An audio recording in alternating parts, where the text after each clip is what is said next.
በስመ አብ ወወልድ ወመንፈስ ቅዱስ አሐዱ አምላክ አሜን። ፀጉር ቤት ውስጥ ፀጉራቸውን ለመቆረጥ ወረፋቸውን የሚጠብቁ ወንዶች ተቀምጠዋል። እዚህ ቤት ደንበኛ የሆነውና በአምላክ መኖር የማያምነው በዚህም አስተሳሰቡ በሰፈሩ ሰው ሁሉ የሚታወቀው ወጣት ፀጉሩን እንዳጎፈረ ወደ ውስጥ ገባ። ሁሉም አዩት። ዛሬ ደግሞ ምን ይፈላሰፍብን ይሆን እያሉ ከአፉ የሚወጣውን ቃል ሁሉም ይጠባበቁ ጀመር። ታዲያ በመሃል አንድ የተራበ ሰው የዕለት ቁርስ እንዲሆነው ዳቦ መግዣ እየለመነ ሲያልፍ በፀጉር ቤቱ መስኮት በኩል አዩት። ይህ እምነት አልባው ወጣትም አጋጣሚውን አገኘና እንዲህ አለ። አያችሁ፣ እኔ ሁሌም እግዚአብሔር የለም ስል የሚሰማኝ የለም። ተመልከቱ፣ እውን እግዚአብሔር ቢኖር ይሄ ሰው ይራብ ነበር? አምላክ ካለ ለምን ያስርበናል? ለምንስ አንዳንዶቻችን ደልቶን ሌሎች ግን ይቸገራሉ? ይሄ ፍትሃዊ አይደለም። እግዚአብሔርማ የእውነትም የለም።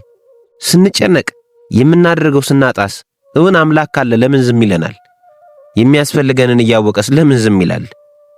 አለ።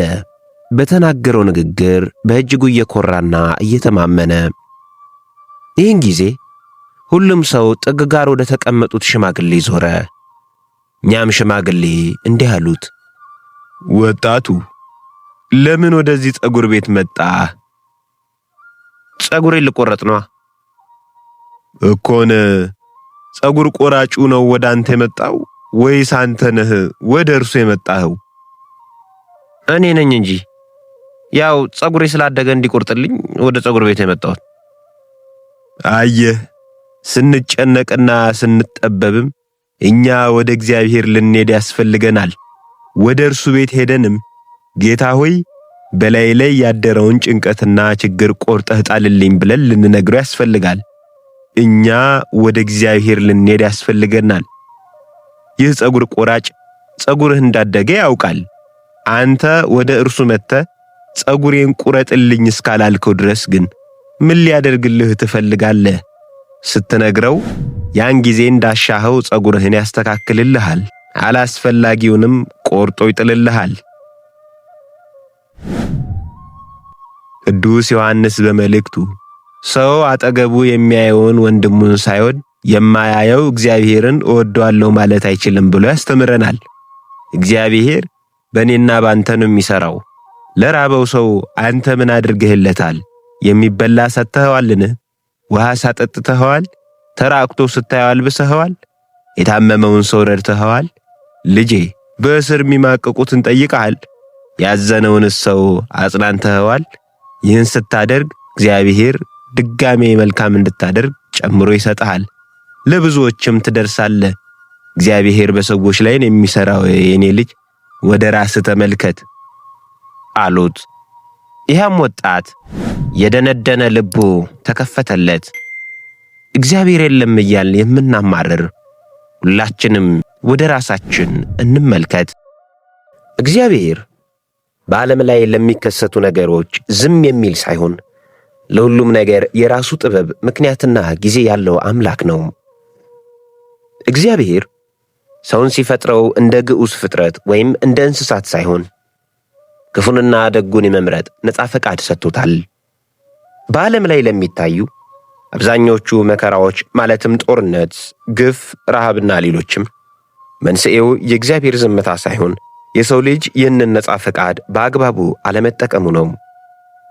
ኦሪት ዘዳግም ምዕራፍ 30 ቁጥር 19 በፊታችሁ ሕይወትንና ሞትን በረከትና መርገምን አኑሬአለሁ፣ እንግዲህ አንተና ዘርህ በሕይወት ትኖሩ ዘንድ ሕይወትን ምረጥ እንዳለው። ቤተ ክርስቲያን እንደምታስተምረውም አንዳንድ ጊዜ መከራ የሚመጣው ሰውን ወደ እግዚአብሔር ለመመለስ ወይም ትዕግስትን ለማስተማር ነው። ወርቅ በእሳት እንደሚፈተን የሰው ልጅም በመከራ ውስጥ ተፈትኖ ይበልጥ ይጠነክራል፣ ይበልጥም ይጸናል። ልጄ ሆይ የጌታን ተግሣጽ አታቃል፣ በሚገስጽህም ጊዜ አትድከም፣ ጌታ የሚወደውን ይገስጻልና እንዳለ ቅዱስ ጳውሎስ ለዕብራውያን በላከው መልእክቱ። የሰው ልጅ አእምሮ ውስን በመሆኑም እግዚአብሔር ለምን አንዳንድ ነገሮች እንዲሆኑ እንደሚፈቅድ ሙሉ በሙሉ ልንረዳ አንችልም። ዛሬ እንደ መጥፎ የምናየው ነገር ነገ ትልቅ በረከት ሊሆን ይችላል። ቅዱስ ዮሴፍ ወደ ግብፅ መሸጡ መጀመሪያ ላይ መከራ ቢመስልም በኋላ ግን ቤተሰቡን ከረሃብ የታደገበት ምክንያት ሆኗል። ትንቢተ ኢሳይያስ ምዕራፍ 55 ቁጥር 8 ሐሳቤ እንደ ሐሳባችሁ አይደለም፣ መንገዳችሁም እንደ መንገዴ አይደለም ይላል እግዚአብሔር እንዳለውም። ኦርቶዶክሳዊት ተዋሕዶ ቤተክርስቲያን የምታስተምረው ሕይወት በዚህች ምድር ብቻ እንደማያበቃ ነው። እግዚአብሔር በዚህ ዓለም መከራ ለሚቀበሉና ለሚታገሱ በሰማያዊት መንግሥቱ ታላቅ ዋጋ አዘጋጅቶላቸዋል። በዚህ ዓለም የሚደርስ መከራ ከሚመጣው ክብር ጋር ሲነጻጸር ለጸኑና ቅዱስ ሥጋውን ክቡር ደሙን ለተቀበሉ ምንም አይደለም። ሮሜ 8:18 ላይ ለእኛ የሚገለጽ ዘንድ ካለው ክብር ጋር ቢነጻጸር የዚህ የአሁኑ ዘመን መከራ ምንም እንዳይደለ አስባለሁ እንዳለ ቅዱስ ጳውሎስ። እግዚአብሔር ችግር ሲከሰት ዝም አይልም። ነገር ግን በቸርነቱ ይታገሰናል። በመከራችን ውስጥ አብሮ ይሆናል። ለ3 ደቂቅ በእሳቱ መካከል አብሯቸው እንደነበረው በመጨረሻም ፍርዱን ይሰጣል። መከራ የእግዚአብሔርን አለመኖር ሳይሆን የሰው ልጅ ወደ እግዚአብሔር የመመለስ አስፈላጊነት ያሳያልና። ተዋሕዶ ዶክመንተሪ ዩቲዩብ ቻናላችንን ሰብስክራይብ በማድረግ መንፈሳዊ መርሃ ግብራትን ማግኘት ትችላላችሁ። መዝሙረ ዳዊት መዝሙር 13 ሰነፍ በልቡ እግዚአብሔር የለም ይላል። በሥራቸው ረከሱ፣ ጎሰቆሉ፣ በጎ ነገርን የሚሠራ የለም። የሚያስተውል እግዚአብሔርንም የሚፈልግ እንዳለ ያይ ዘንድ እግዚአብሔር ከሰማይ የሰው ልጆችን ተመለከተ። ሁሉ አመፁ፣ በአንድነትም ረከሱ። በጎ ነገርን የሚሠራ የለም፣ አንድም እንኳ የለም። ጉሮሯቸው የተከፈተ መቃብር ነው፣ በምላሳቸው ሸነገሉ። ከከንፈራቸው በታች የእባብ መርዝ አለ። አፋቸው መርገምንና መራራን ተመልቷል። ደምን ለማፍሰስ እግራቸው ፈጣን ነው። ጥፋትና ጉስቁልና በመንገዳቸው አለ። የሰላምን መንገድ አላወቋትምና እግዚአብሔርን መፍራት በዓይናቸው ፊት የለም። ሕዝቤን እንደ እንጀራ የሚበሉ ኃጢአት የሚሠሩ ሁሉ በእውኑ አያውቁምን? እግዚአብሔርንም አይጠሩትም። በዚያ በታላቅ ፍርሃት እጅግ ፈሩ፣ እግዚአብሔር በጻድቃን ትውልድ ዘንድ ነውና። የድሆችን ምክር አሳፈራችሁ፣ እግዚአብሔር ግን ተስፋቸው ነው። ከጽዮን መድኃኒትን ለእስራኤል ማን ይሰጣል?